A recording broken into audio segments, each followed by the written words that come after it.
Good evening, ladies and gentlemen. Welcome to the Rogue Wave podcast, the frequency for all things pop culture and the rogues behind it. We talk comics, movies, TV, and pop culture every Wednesday night, 8 p.m. Eastern, right here on Facebook.com/WeAreRogueMatter, YouTube.com/RogueMatter, Twitter.com/Rogue_Matter, and Twitch.tv/WeAreRogueMatter. We then take this finally videoed broadcast and turn it into the greatest podcast known to man, the Rogue Wave podcast, available on all major platforms: Spreaker, Stitcher, Spotify, Apple, you name it, we are there. We are the Rogue Wave podcast. I'm your host, Michael Dolce, as always, joined by my spoiler-free co-host, the Lord of the Radio himself, Mr. Hassan Godwin. How you doing, sir? What's up? So I inadvertently spoiled Miss Marvel for you. I feel terrible now. See? You don't feel terrible. No, I do. I didn't want to spoil it for you. I don't ever want to spoil it for you. I'm surprised you haven't seen the whole thing, though. That was actually shocking to me. I was busy. There's a lot of stuff going on. What you got going on? What's going on? A lot of stuff going on.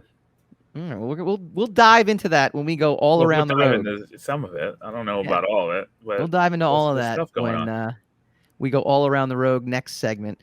We've got a great interview that we did on Monday night with Mr. Daniel Leister, a longtime friend and collaborator from way back. He was my artist on The Sire, which is what a lot of folks know me for.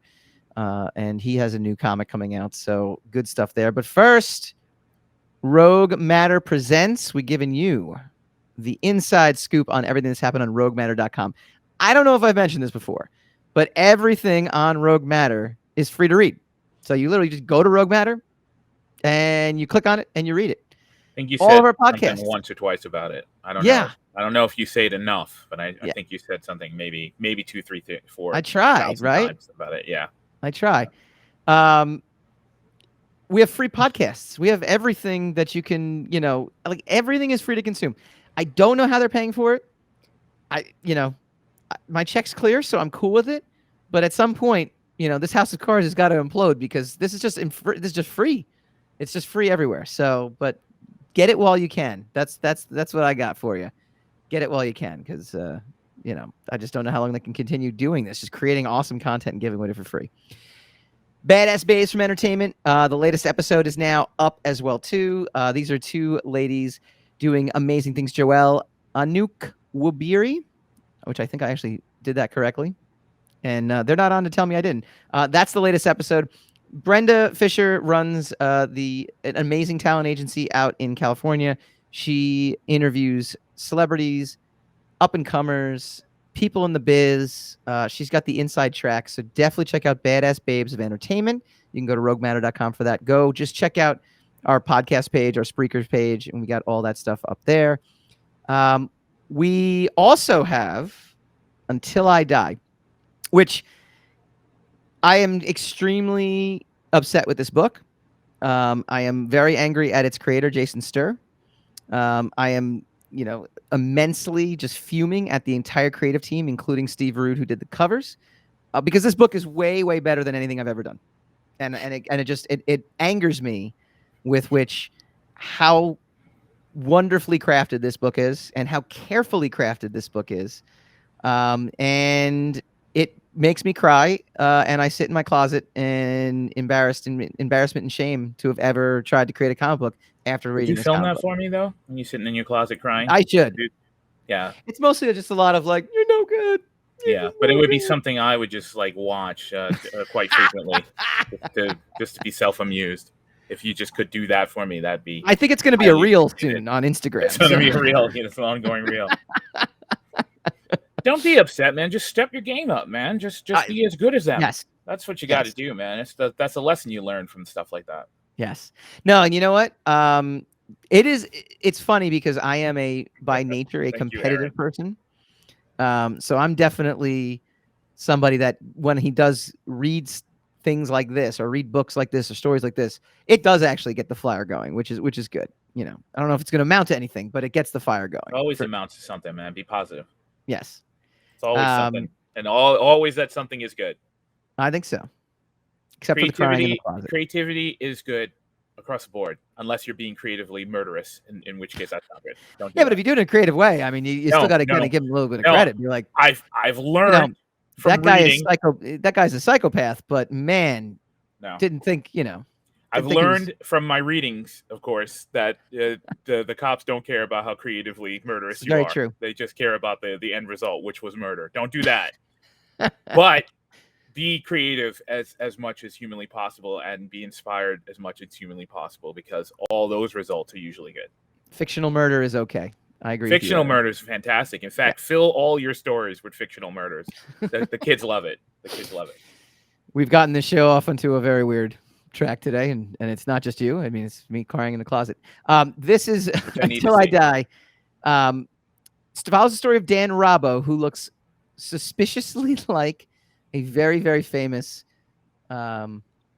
singer from the 1950s as part of an elite group of entertainers who are also CIA agents. And episode 2 or issue 2, I enjoyed issue 1 because I think issue 1s are really hard, right? I think issue 1s are one of those things where it's like, man, that is so tough to get things rolling. And I think Jason did an amazing job in issue 1 of getting things set up.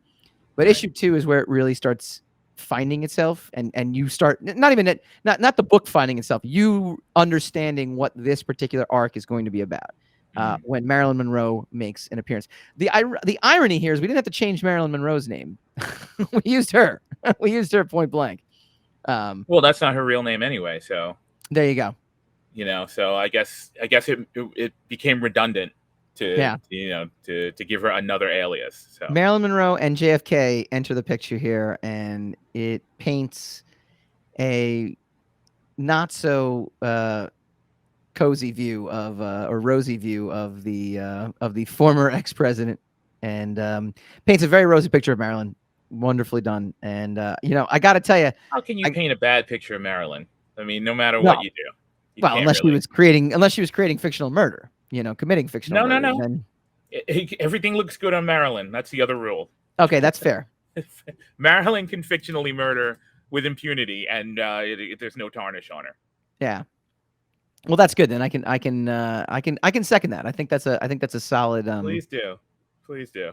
That's a solid statement. I want to give a shout out to Yosim Cardenas, who is the artist on this as well too. He reminds me a lot of. Did you ever read the book Chew at Image? I did not. It's got that kind of. It's cartoony, but at the same time, it's not. Sometimes people do cartoony because they can't actually draw. They can't draw like the way the anatomy is supposed to work and facial expressions. Yosim, though, he can draw, man. Like he can legit draw, and his a lot of this book will make a great movie one day or make a great TV show one day. But what he's able to do is take these quiet scenes, which I think is the hardest thing a comic book artist has to do, and the expressions, the gestures, the poses. I think it just works. And then his action sequences, everything is full of life, everything is full of energy, and I think he's underrated in this. He is the unsung hero of this project. Awesome. Who did the cover? Did he do the Steve cover? Rude. Okay. No, Steve Rude. The covers, it just takes you someplace immediately. Like it's immediately. Like, I know it's stylized and it's meant to be evocative of the era, just like the graphic design of the verbiage on the logo and everything. But there's trying to imitate that, and there's pulling off imitating that. And I think this cover imitates, pulls it off like beautifully. It's very compelling. So just to say, I mean, you cannot judge books by their cover, but that's all we do these days is judge books by their cover, and the cover's a winner. Cover's a winner. And you know what? I know the art style is a little bit different, but it's actually not. Like Steve Rude the art style has... inside is fantastic. I just I know you're not. I know you're not. What's interesting about it though is so Steve Rude has a cartoony kind of look. This happens to be like a fully painted cover though. And so it looks, it's very contrasty, but it actually reminds me of Fables. Fables had all those dope covers, like those dope painted covers. Yes. And then inside Mark Buckingham, awesome artist. but obviously the styles are different. That's what this Right. reminds me of, because it's somehow both contrasting styles, they work. Like, they just work. Like, I remember, getting an issue of Fables and being like, wow, look at this cover. And then going on the inside and being like, this is very pleasant on the eye. This is really good storytelling. This is very, like, it just somehow like it just having always an Adam works. Hughes cover, but a John Romita Jr. interior, and they're they're both amazing artists, but there's completely different. They're drastically different feels to the artistry inside. So yeah, I totally understand what you're saying, but it's a good package when that happens. You know? Yeah. And I just got word as well too. We're gonna have a follow up to Until I Die. It just got green lit, so we'll have a backup. We're also gonna have a podcast for it. That's coming later in September.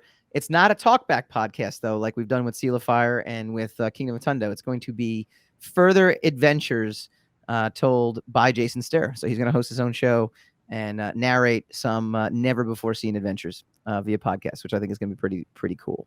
Go check out roguematter.com. Join the movement. Go Rogue. When we come back, we're going to brand new segment. I'm always just tweaking and tweaking. This segment is called All Around the Rogue. We are just going to chat about all the cool stuff happening, including San Diego Comic-Con, which is happening tonight. And I'll be there tomorrow. Very exciting. So we're going to preview that when we come back.